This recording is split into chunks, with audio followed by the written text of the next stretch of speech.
Sorry for my language, y'all. Welcome to another episode.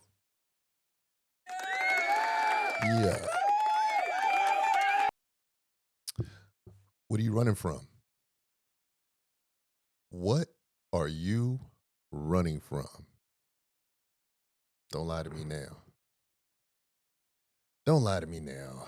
We all have something that we run from, that we walk from, we walk away from, we shield ourselves from. We're trying to protect ourselves. What is it? What are we doing? Why are we doing that?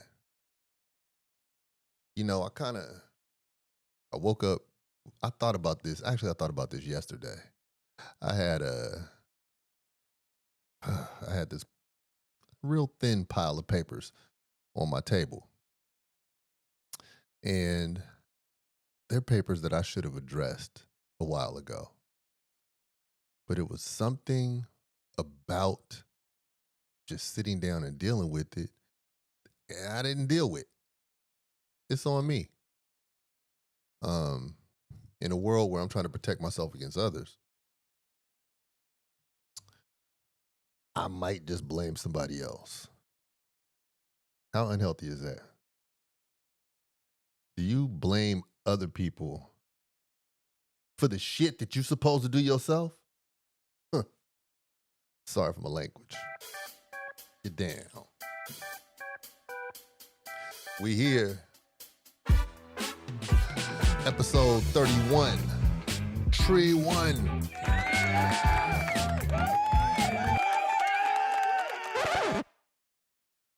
Episode 31. I'm sorry for my language. It's good to be back. I've taken a little, I can't call it a hiatus, but I could call it a vacation because I didn't want to be away from y'all. But I didn't quite know how to set up in the places where I was going. And I went to some pretty cool places. I got some passport stampage. I got ink on a little bitty book. Straight up. And, it's something about being in different places that will allow you to get a clear perspective on, or a clearer perspective on where you are physically and mentally. And if that place got a sunset, you're going to find yourself spiritually, especially if that place got a real visible sunrise, you know? So while away at these places, there was a inevitability that led me to question myself in a way where I wanted answers. Not question myself like I was doubting, not in the classic sense that you might hear that. I was questioning myself. But I was just wondering, Grindstone, Grindstone, what is it that you're running from? Do you have something that you have to answer to? Hmm. And I thought about that. I took that personally. There are a few things, there are several things that I want and that want me. I've recognized these things want me. And some of them are situations, some of them are people, some of them might be items. And they present themselves, and I have the path of least resistance downloaded in my mind on how to get these things and be in the perfect spot with these things and people and places. And with some of the things, I run into a roadblock. I don't understand that, but I'm trying to understand it. And to be honest, I haven't thought about it in depth. I'm working it out right now. I haven't thought about it beyond this moment too deeply. I thought about it, but I didn't dissect it. So now I got the forceps, and we about to dissect. Shout out to dissection of oneself. And so there's several steps that a person has to take in order to start peeling back the layers and just being transparent and honest with yourself about what it is that you are currently, like what you are, who you are, and I guess the what you are in people terms is who.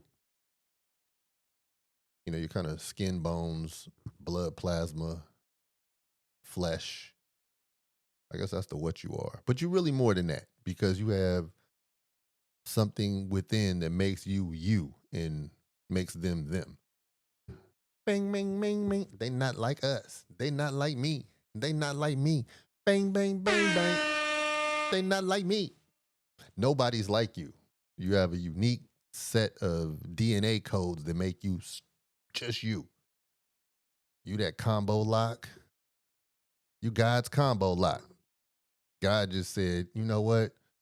This combination is for this lock. I'm going to keep these things safe here. And that's you. So knowing that you're one of one, knowing that I'm one of one, what situation could possibly arise that could give you any type of hesitation when you know that that is an imminent situation that you have to deal with? And you know that's something that and you know that on the other side of dealing with it, things will be better. So check this out. This is like physics. hmm Not like I'm a physics analyst or a physician, but I'm sure this has to deal with physics. So let's think about momentum. Um, Momentum is created when you have something moving in a direction and there's not enough friction to stop it from moving in that direction. And so it covers distance.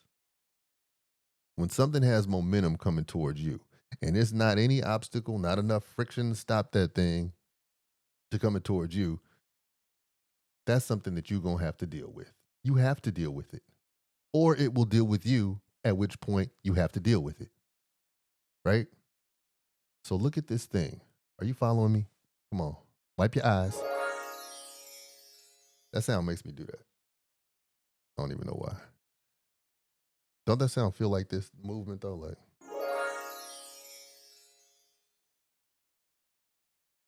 it does to me. So there's a there's a momentum. Something has a momentum that's coming at you. You are going to have to deal with it or it will deal with you, at which point you'll have to deal with it. So it's inevitable. We call that imminent. The easiest way to deal with that type of momentum and make that momentum yours is to go towards it. Stop it when it's before it builds up all the pressure and all the steam. Go towards it and do something about it. Now, this works with bullies. This works with if you got to go to court, like dealing with the judge. You know, Your Honor, listen, this is what happened to me in that speeding ticket. Now, you got a criminal case, something like that, you're going to let your lawyer speak. Zip your lips. But it, most things, in a relationship, in a, I don't know, you got to pay a bill, something like that, approach it. Because by the time it catches up to you, it's over you like a big ass raven of death.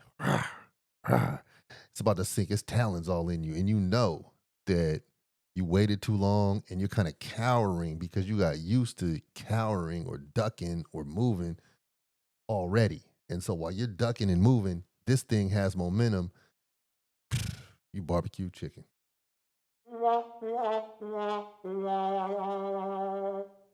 this doesn't only work like this with physical objects coming towards you where you all going to imminently meet, but it works like this with mental practices, work, spiritual practices, love. It works like that with a lot of different things. And so, my main question is, what are you running from, and why? It's so silly. We can have whatever we want that is fit for us with the proper effort taken and with the proper preparation taken. So, for instance, if somebody wants a house and they don't currently live in a house, and then somebody else who has the same situation wants a house and they don't currently live in the house, but person A says, you know what, today I'm going to start taking the steps towards learning what I need. I'm going to start meeting the people. I'm going to start filling out whatever, improving this, whether it be your credit or whatever. Oh, I need to make this much. Okay. They're going to set their dial in their mind to get to the understanding where this is a very clear vision of theirs that they're going to work towards. And they're actually going to hold themselves accountable for putting the work toward, to putting the work on it. You got person B who is going to say, yeah, I really want a house. I want a house. I really want one. But they're not going to make the phone calls, look the stuff up on Google or internet or wherever they got to go to the library, go downtown to an office, talk to anybody to make it happen. But they're going to stay in a place of want, like animalistic want. I want that. Who do you think is going to get the house? Who do you think, just regardless of when people get houses, who do you think is going to get the house first? I give you a hint. More than likely, it's going to be the person who set their mind to do some things, who set their mind to approach it. Because both of them are dealing with, they're being dealt with in whatever situation that is, they're being dealt with not having a house. Now, I don't know if that means homelessness. I don't know if that means like shacking up with somebody who you don't like. I don't know if that means living in a place that's substandard. This is just a hypothesis. I mean, just, this is hypothetical. But if you are in a situation and it has to change because not changing it is dealing with you, you have to approach it with action. So when it goes back to those damn few little papers on my table, and I mean, I would stack the papers neat. I would move them over here so they could align with that. So geometrically, my table was cranking. Like my shit was, yeah. I had the fire presentation. But it takes for me to actually look through them joints, sign something, send something, throw away something, call the number on something. And I had this avoidance. It was like two magnets, like, not really slapping, like, not really sticking. And for that reason, I missed out on something. And what's yours, it'll come to you. But if it's a real thing, if it's like a thing that exists, it'll leave you and go to somebody else. Because it figured it was knocking at your door. It figured you didn't want it. You didn't act. You didn't act on it. And so I'm not trying to fuck up like that. And I'm not going to beat myself up for fucking up like that, because I'm like, okay, you know what? That L was a lesson. All right, cool. And it sparked my mind, because the way you do one thing is the way you do several things. Whether you like it or not, that shit is law. The way you do one thing is the way you do several things. So if you witness yourself in the absence of everybody else, in the vacuum, in the void, if you witness yourself doing something that is uncharacteristic of what you would say about yourself, and then you might try to minimize it. Yeah, but that's just that over there. Yeah, but that was just because of that over there. But if you witness yourself like punking out, walking away, not addressing something that should have been addressed, and that should have been addressed. I'm not talking about things that don't need to be addressed, but I'm talking about the imminent things. If you witness yourself doing that, know that you're also doing that in another part of your life that you might not be mentally available to witness, but it is happening. That one thing that you did, that's not an anomaly. That's it's a characteristic. It's part of you. And if somebody was to ask you about yourself, you probably, man, shit, I ain't no punk. I ain't no da da da da. You are a punk. You got punked by them fucking 3 pieces of paper. You got punked by that cupcake that you said you wouldn't eat, but you ate it. You got punked by that bottle of liquor. You got punked by not making peace with the person you were supposed to make peace with. You got punked by whatever you got punked by because you didn't do what you were supposed to do. You didn't do what was going, you didn't approach what was dealing with you with imminent force. Instead, you let it get all up on you. You let it climb all up in your backpack. You let it get to crawling over your face and suffocating you and getting on your throat. And then when you like this, you start asking for help. You start tapping out. And then that becomes your primary excuse why you can't do something else. That's how that works. So a lot of you all know that you need to be, know damn well you need to be working out. You know you need to be taking a walk, drinking that water instead of that soda. Um, small things. I don't know, going to that class, calling that person. Am I drudging up some shit? We just all have the things. But the main question that lies at the heart of this is like, why do we run? For fucking what? You can't even get away. So like that's a fool's errand. Why are we doing that? And then, you might surface when it's, when you lose the benefit of that action would have gotten you, and then you have an excuse. Man, excuses are useless and don't mean a damn thing. Running the route is what it's about. Pop a hamstring.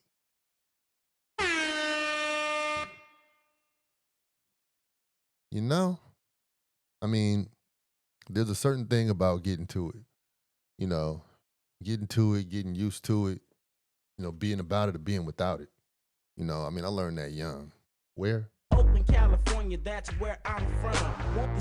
I got to take a water break. Don't stop macking. Don't stop tapping. Don't stop macking.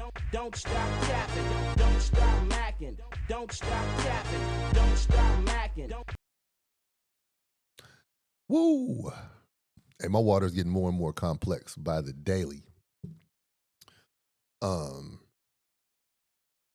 don't know how many of you all do it, but I now put spirulina in my water. And that generally does make me feel like spirulina, man. So I'm comboing my water up like this. Spirulina, which is algae from the ocean or something. I know it like grows in Africa. Shit, don't get me the line, but spirulina is healthy as hell. It's like it's the wonderful power pack micro macro nutrient of the earth. And you just need a little bit of it. Sprinkle that in your water. It deals with so much stuff intracellularly. So I put spirulina in my water. I put oregano oil in my water. And every now and then I'll chase that thing with a little bit of apple cider vinegar. Man, I'm trying to get this thing right.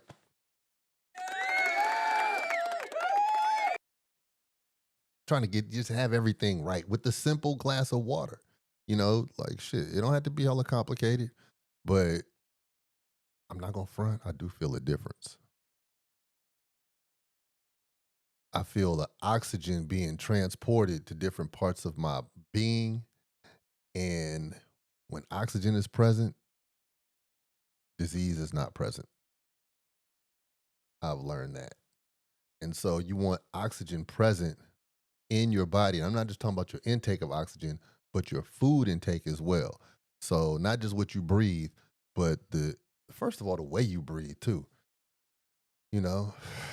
Breathe from your belly button. Just work on that. I'm not going to talk about that right now, but yeah, adding that spirulina and that damn oregano oil, I just feel like sickness don't have a big chance over here. And that's what we're gonna try to that's where we're gonna stay. We're gonna stay stuck and it's gonna be up. So thank goodness I'm not running from that. But sometimes I do. Sometimes I run from the things that will physically benefit me, that are available to me, and I know that I can change my fate. Sometimes I sometimes I run from the simple things. But the comfort that I find in the places that I run, now I'm not talking about physically run, but like just the choices that I make, and I'm just talking about in health and food, sometimes those places aren't even better. The choices that I make don't make me feel better. They don't make me feel better when I'm about to do them. They don't make me feel better after I've done them. So why the fuck you gonna just kick dirt on your own name? You know? And it's really easy to see in a health way. The easiest way to see it is if you look at a junkie, right? Most junkies are running from something. They'll tell you times was tough. They'll tell you this, that. But they ran from it instead of running to the issue that might have been the problem. The issue might have been their pain. The success might have, I mean, not the success, but the fight might have been, the best tool might have been therapy. And therapy might have just been talking to somebody who wasn't like you, you know? I'm not talking about something where you had to pay money you didn't have, but it might have just been seeking out a crowd that wasn't like the crowd that got you where you are. And so the junkie's problems are obvious because the junkie chooses the alcoholic and the drug addict. They choose the worst things that will eat you alive, and you see them dying in their shoes. But their urge to run away is not greater than the other person's urge to run away where the symptoms are relatively invisible to the eye. Like the thing that several people run from is anything that contradicts your title in society. But you might have that feeling. So as a man, um you might run from situations that are unfamiliar, knowing that those unfamiliar situations are things that you're going to have to prepare yourself to deal with. Now, this might go along the lines of getting life insurance. This might go along the lines of changing your diet. This might go along the lines of telling somebody you apologize and you're going to make it better.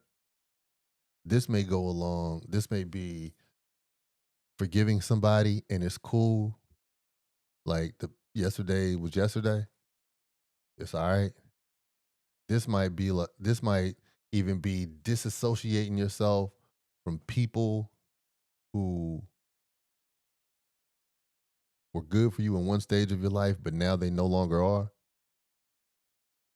But, and I'm just speaking as a man, your ego places you with this uniform in society, and this uniform of man do this, man do that. Googa, ooga booga, don, ho, ho, ho. Ho, ho. You know, like that's who you are as a man. Like you just this savage statue or something. And so therefore, you keep playing the parts that you've outgrown. That ain't healthy. That ain't healthy at all. What are you doing, man? Why you do, man? Why you do that? Why you do that? You've outgrown those parts. You've outgrown them damn shoes, man. Women have their other challenges that they might outgrow, but they stay in that position. Their ego to make them feel like they rank in a certain place in society makes them do certain things. One of the simple ones for women is their maturity. And when I say maturity, I mean it in all ways. Like the way you socially treat people, what you look for in a man or a companion, and your age and what it does with your physical appearance. A lot of women run from that. You're going to have to deal with that. Age is going to be on your ass. Running from that is not going to make it any less true. And then you Botox up and you look like a greasy ass balloon. You look like a big Chinese kitty, you know, dyeing the grays. I get it. You dye the grays, but then sometimes that gray should be hidden, you know. That's on you though, and I feel like a woman could be more cosmetic than a man. That probably goes just to some deep ingrained societal shit. But like, be pretty, like do your motherfucking thing. But I'm just saying you are running, you know. What makes you run, that's up to you. But you are running. And I just think that we all need to help our real selves. We need to see the thing and then we need to do the thing. That might be walk away from the thing, or that might be put both hands and your whole mind on the task at hand right now. So that task isn't tomorrow's task. But why do we run? How uncomfortable is uncomfortable? It could really snowball like this. You could have a day. You could have a task that might take 4 hours, just 4 hours, and you run from it, right? You don't deal with it. It could be a task. Then that becomes next week's task. Then that becomes next month's task. But because you didn't do this, now that makes the next order of work, whatever that is, it makes that a little more difficult because in order to do this next thing that came, you had to finish this. Okay, man. Then an opportunity comes for those who have done the next thing that happens, but the next thing is part of if you've done these previous two things. So now you got a reward that you would have really appreciated. And that reward is foreign to you because it sits at the end of you doing these things in conjunction. So because you didn't take those 4 hours when you knew you could have done it, when you knew that you were able to do it, nothing was stopping you, but you talked yourself out of it. For that reason, in exchange for those 4 hours, now you have a big old SAT CTBS test in front of you, whatever it is that you can't do just to get this reward that's just sitting up there all fat and juicy. Your universal reward is sitting there plating itself so you could get it, but you didn't want to do the couple things. So now you have to deal with not receiving that reward, knowing that you messed up. So now you're dealing with it anyway. You're dealing with it anyways. So what's at the root of that? Well, I know people like resolution and you want me to have it since I started this. I started this gangster talk. Well, at the root of this is fear. It's fear of whatever incompetence you might have faced at a very impressionable time in your life. And you become that fearful person, that kid who was scared to stand up and read, that person who was scared to work out because you fell in PE before and everybody laughed, that person who was hesitant to say something to somebody because one time you did that and you got slapped. That person who was that kid who was not willing to speak up because one time you spoke up and then your friends didn't walk home with you, even if you was on the right side of history, you know? So it comes from something that goes way back to before your mind developed this ego about yourself. And the ego is like, the helmet over the part you're trying to protect. But sometimes you got to change helmets. Sometimes you got to put on the dad cap. Sometimes you got to put on the bucket. Sometimes you just got to let your hair hit the sun. But until you realize that, you might still be wearing this helmet of ego that's not going to allow you to deal with some of the things that need to be dealt with. Because you might be just trying to deal with things the same way that they have previously failed. But you're willing to run that course because that satisfies the old landmark that made sense back when you were impressionable. But I just want to let y'all know that ain't it. So you first might have to just travel a little bit and to see, like, what the fuck is wrong with me? What happened? What had happened? What had happened to me? Why are you so scared to get it right? Why are you so scared to crack that book open and read? Why are you so scared to tell that person no? Why are you so afraid to tell that person yes? Why are you afraid to fix that thing that is sitting there fixable that is impeding your progress? Is it because you got to be the same OG? Is that what it is? Because you got to be the same OG. Ow.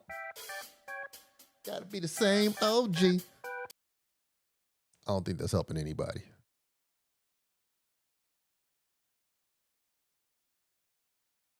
Do you see the color of this? This is how you become Incredible Hulk.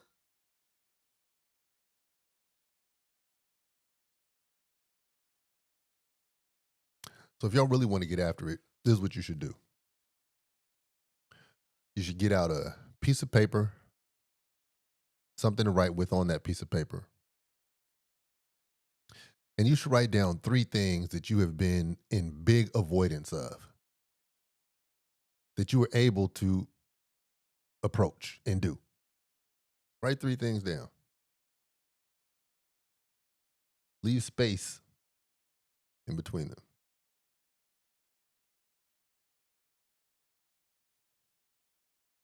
Next to the thing that you write the reward that happens if it's done.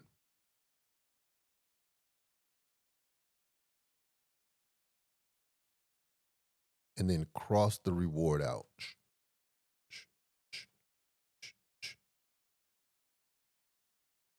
Then below the thing that you wrote with the crossed out reward,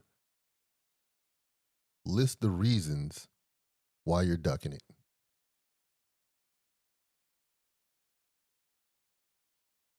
And then I want you to look at those reasons and see if that crossed out reward matches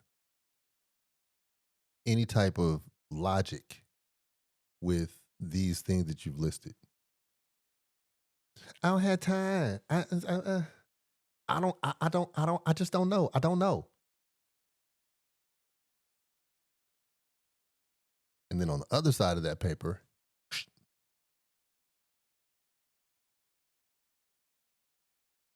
I want you to write the actions that you logically think you could take at the most very basic level. List them. Don't have to be no paragraph because paragraphs get confusing. At least they do to me. But just list the things that you can do to make the list of reasons, excuses disappear so you can begin to cross those out.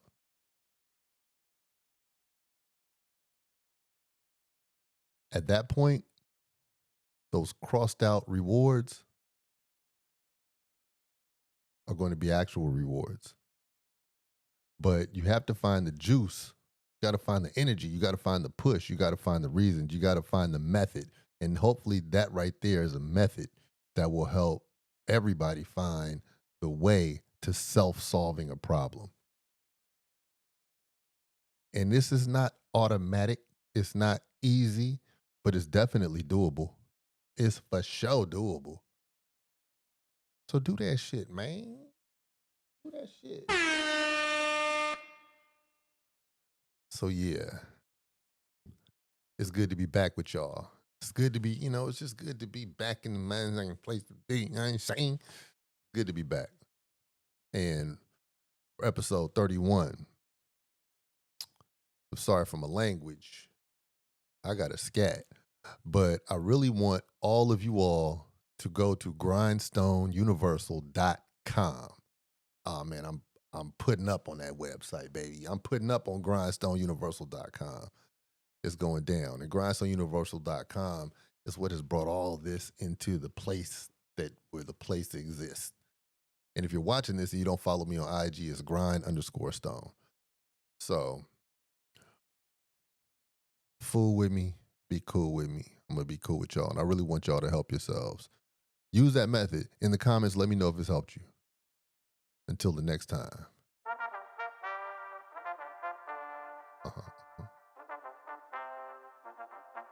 I'm Grindstone. And you've joined me for episode 31 of Sorry for My Language. I'm loving on y'all. And go listen to my album that's also called Sorry for My Language.